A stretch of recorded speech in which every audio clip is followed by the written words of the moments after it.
親はいない。趣味もないし、友達と呼べる人も将来の目標もない。そう、私は。Is this an anime about my life? That's so very, very sad. Just roll intro.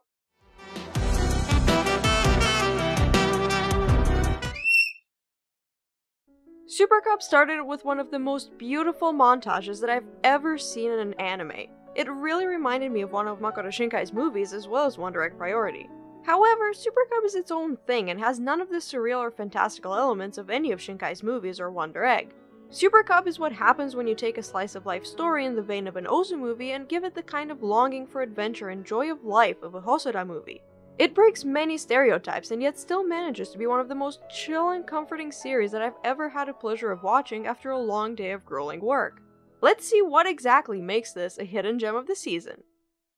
If you come into Super Cub expecting the show to be just another example of cute girls doing cute things, with the draw being some hot motorcycle action or something that'll get your adrenaline pumping to the max, I'm about to die. You'll probably be disappointed because this is not what this show is going to be.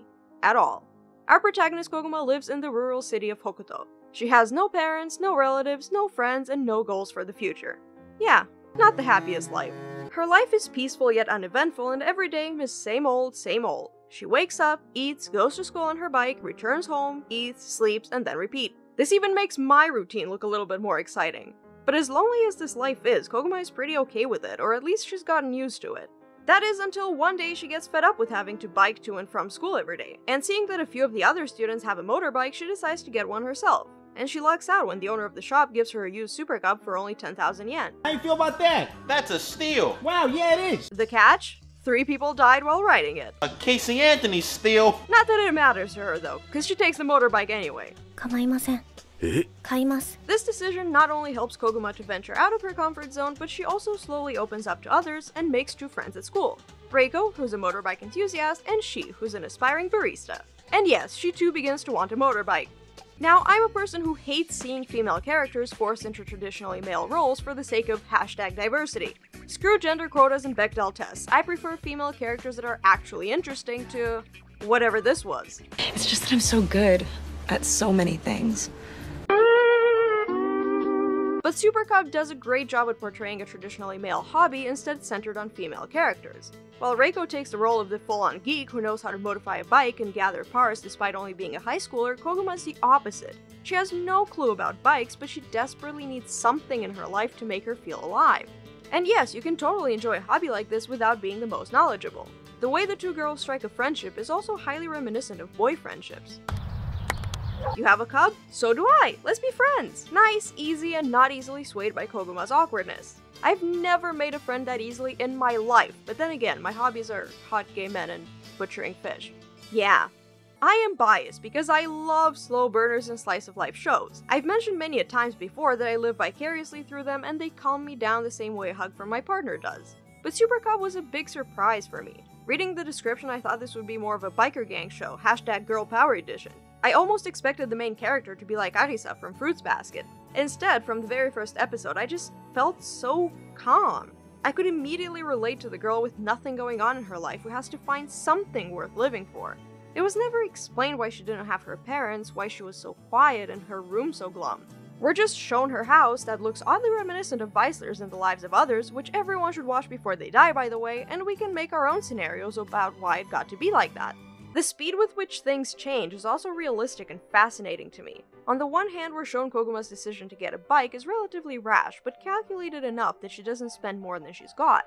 Changing her life from that point on happens as slow as you'd expect, with baby steps fit for a teenager. Just because she's got a bike doesn't mean she's suddenly this talkative bundle of energy. She still follows the same routines and goes unnoticed by most of her class. While some could argue that this would make the show boring, I disagree. in every episode, Koguma does make an effort to improve herself and her world gets more colorful as a result. Whether it's something small like learning to fill the gas tank or making an entire drive to Kamakura because she missed the school's bus, her life is changing without any of it coming across as forced. For example, Koguma doesn't have a big moment where she makes herself the talk of the class by announcing that she's got a motorbike. I mean, we do get that scene. As a dream. See, I pulled a sneaky on you. Thank God. Instead, she tells it to a few students who are trying to make fun of her. She's not making some kind of witty retort either, like, Dude, are you 5? Yeah, 5 inches deep in your mom! it's matter of fact and just shuts them up. It's nothing that would get a lot of attention from others except from maybe one of her classmates. That's right, REIKO. Like Koguma, she also has a motorbike and absolutely loves it. And she can't wait to talk to Koguma about it at lunch. But this talk doesn't exactly go how we'd think it would. In fact, their entire interaction here is pretty awkward. REIKO tries to make small talk with Koguma, but she really doesn't know what to say. Her replies to REIKO are either short or non-existent. どこにでも行けるわよ。だってカブだもん。Okay. And for a moment we wonder, does REIKO even want to talk to her anymore? But thankfully she does, and their friendship flourishes with every episode.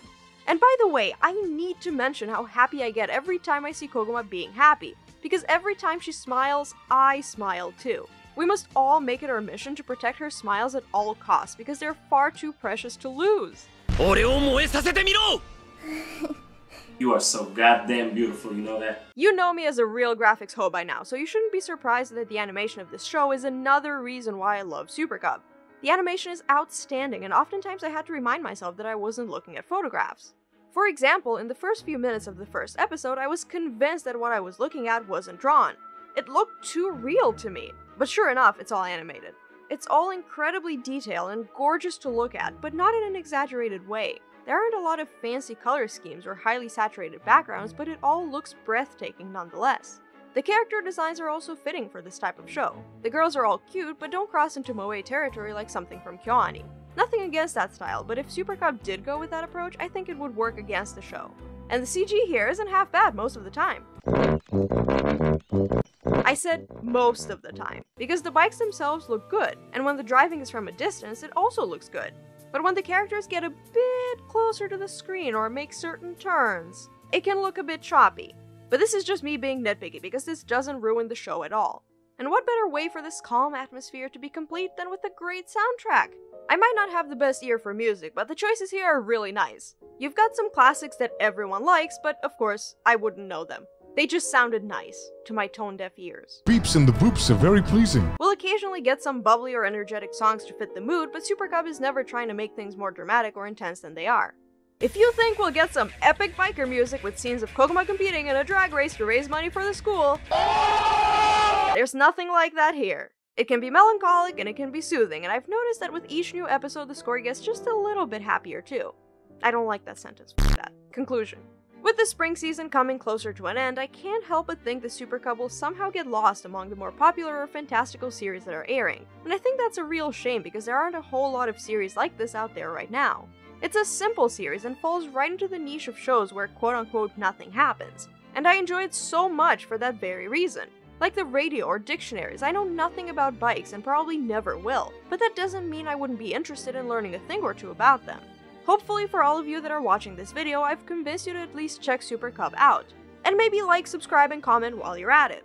It might not be the flashiest show out there or even the most dramatic, but it's one with a lot of heart and soul that makes it, dare I say, a wholesome series. And coming from me, that should say something. Maybe all we need to do is get a Super Cub so we can finally appreciate the little things in life. I mean...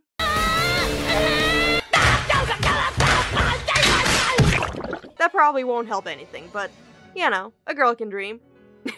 See you all next time!